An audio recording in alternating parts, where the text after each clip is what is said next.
பேருக்கு எனக்கு தெரியும். ஐயா என்கிட்ட சொன்னாங்க 12 வருஷமாக வந்து இந்த ஊழியர்கள் பண்ணியிருக்காங்க. எனக்கு இந்த குடும்பத்தை வந்து ஒரு 12 வருஷமாக எனக்கு தெரியும்.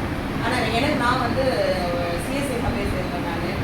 அதனால் எனக்கு அங்கே வந்து சில பொறுப்புகளாக இருக்கிறதுனால என்னால் இங்கே எனக்கு வரணும்னு ஒரு வாஞ்சை. ஆனால் வர முடியாத தவிர்க்க காரணம் இன்றைக்கி ஐயா எனக்கு வந்து நீங்கள் வாங்கம்மா எனக்கு ப்ரேயர் இருந்தாங்க. இதுவே எனக்கு அங்கே ப்ரேயருக்கு இருந்தாலும் நான் இன்றைக்கி வரணும்னு சொல்லி நான் வந்திருக்கேன்.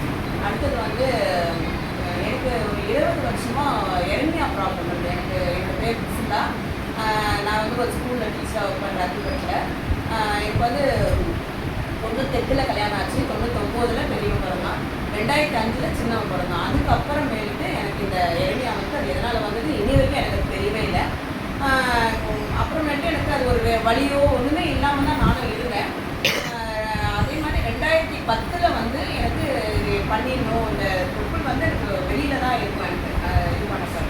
ஏன்னா எனக்கு வந்து அந்த 98க்கும் 99க்கும் 2005க்கும் எனக்கு வந்து ரெண்டுமே வந்து நார்மல் டெலிவரி. அப்போ கூட எங்கள் வீட்டில் எங்கள் அம்மா எனக்கு ரொம்ப பயந்தாங்க. எப்படி இவங்களுக்கு வந்து 6 வருஷம் ஆச்சு பெரிய பிள்ளைக்கு சொல்லிட்டோம், எப்படி வந்து இவங்களுக்கு நார்மல் டெலிவரி ஆகும். நான் கடவுள் தேர்தலை நல்லபடியாக நல்ல சொன்னால் எனக்கு ஆச்சு.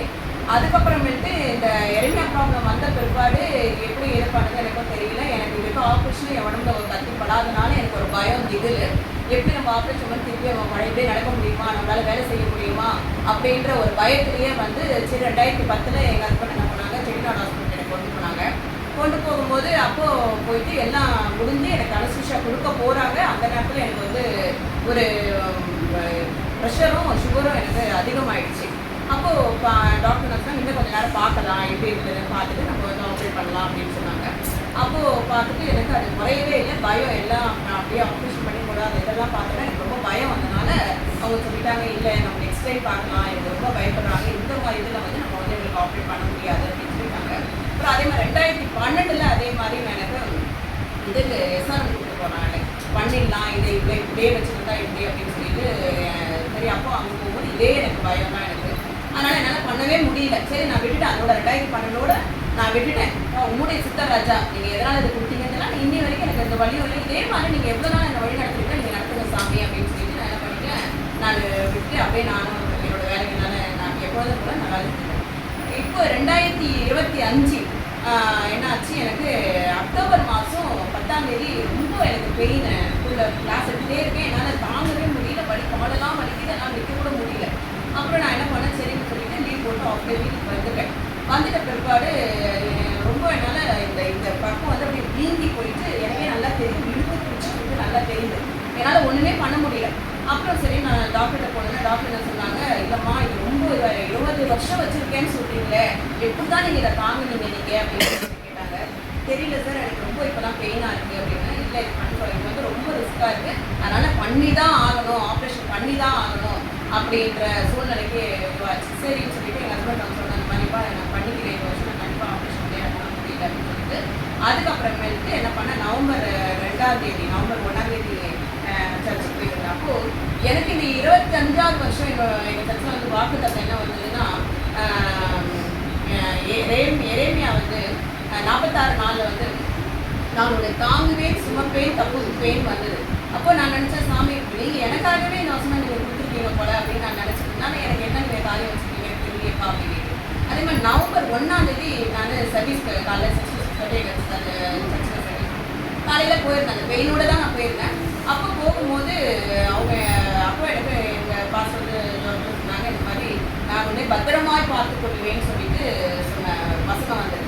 அப்போது பத்திரமா பார்த்துக்கொள்றதுக்கு எனக்கு இந்த வாட்டி ஒரு பயமோ ஒரு இதுவும் இல்லை, நாங்கள் பண்ணிடணும்னு சொல்லிட்டு 2ஆம் தேதி எங்கள் அம்மாவை வர வச்சேன். நான் இந்த மாதிரி வந்து நம்ம ஆப்ரேஷன் பண்ணிக்கிறோம் அப்படின்னு சொல்லிட்டு வர வச்சேன். 3ஆம் தேதி போய் அட்மிட் ஆனேன்.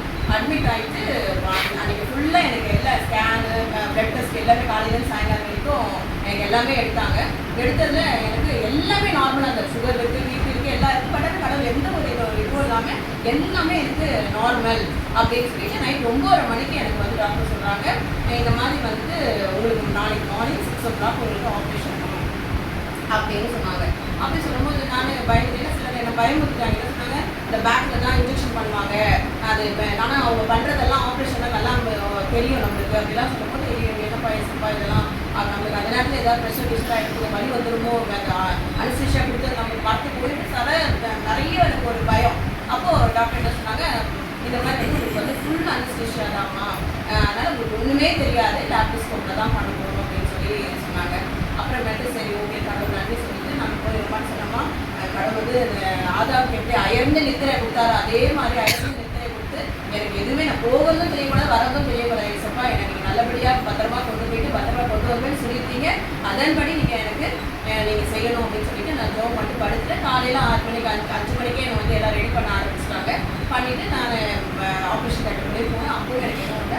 அப்போ நான் ஆப்ரேஷன் தேட்டர் ஏறி படுக்கும்போது நான் இப்படி கையை நீக்கிட்டு வேலை சொன்னப்பா, நான் ஒரு மகன் வந்துச்சப்பா, நீங்கள் தான் வந்து இன்னைக்கு எனக்கு நீங்கள் தான் எனக்கு ஆப்ரேஷன் பண்ணணும், நீங்கள் தான் எனக்கு நான் அந்த ரூம் போகும்போதே நான் அவரோட பசங்களுக்கு முழுமையாக நான் உணர்ந்தேன். அதே மாதிரி எனக்கு 6:30 மணிக்கு ப்ராசஸிங்லாம் முடிச்சாங்க, அனுசிச்சுலாம் முடிச்சுட்டாங்க. நான் எப்படி தான் நான் ஜோம் பண்ணிட்டு தான் இருந்தேன், எனக்கு எப்படி தான் அந்த கான்ஷியஸ் போச்சுனே தெரியல. அந்த அரை மணி நேரத்தில் அவ்வளோதான். அதோடு கரெக்டாக 8 மணிக்கு என்னை அந்த இதில் போடுறாங்க. அப்போ தான் கான்ஷியஸ் வந்து அப்போ நான் டாக்டர் கிட்ட என்ன டைம் டாக்டர் 8 o'clock அப்படின்றாங்க. இந்த 1.5 மணி நேரம் எனக்கு வந்து அறுவை சிகிச்சை நடந்து நல்லபடியாக இன்னைக்கு கடவுள் என்னை எழுப்பி இங்கே வந்து சாட்சி சொல்கிறதுக்கு எனக்கு வந்து சொல்லிட்டாரு. அதனால் அவருக்கு கொடான கொடி நன்றி சொல்கிறேன். அதே வந்து சொல்லியிருப்பாங்க, இந்த மாதிரி வந்து என்னோட பேர் சொல்லி இந்த மாதிரி அறுவை சிகிச்சை வந்து இவங்களுக்கு நடக்கணும்னு சொல்லிட்டு, அதுக்காக நீங்கள் எல்லாரும் எனக்காக ஜெயிச்சுங்க, அதுக்காக